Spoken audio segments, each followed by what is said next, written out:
கோவிலில் இருந்து வெளியே வரும்போது தர்மம் செய்யலாமா? நம்முடைய மனம் குழம்பி இருந்தாலும் மகிழ்ச்சியுடன் இருந்தாலும் இறைவனை நினைக்கும் இடம்தான் கோவில். அங்கு நாம் ஒரு வேண்டுதலை வைத்து வருகிறோம். திரும்பும் போது சிலர் தர்மம் கேட்பது இயல்பு. தர்மம் செய்தால் வரம் பறி போய்விடும் என்பது மூட நம்பிக்கை மட்டுமே. தர்மம் என்பது மனமார்ந்த செயலாக இருக்க வேண்டும். இவ்வளவு தானம் செய்தேன், இவ்வளவு புண்ணியம் கிடைக்கும் என எண்ணுவது பக்திக்கு எதிரானது. தர்மம் என்பது ஒரு பரிசு அல்ல, அது கடமையாகும். பசிக்கு துடிக்கும் ஜீவனுக்கு உணவளிக்கும் போது அதுவே உண்மையான பக்தி.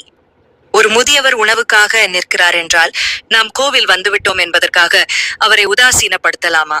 பசியை களைப்பதே இறைவன் விரும்பும் தர்மம். அவனை வணங்கி வந்த பிறகு அவன் படைத்த ஜீவனை உதவாமல் விட்டுவிட முடியுமா? பசிக்கு துடிக்கும் ஒருவருக்கு உணவு அளிக்கிறீர்கள் என்றால் அந்த தர்மம் நேரடியாக இறைவனிடம் சென்று சேரும்.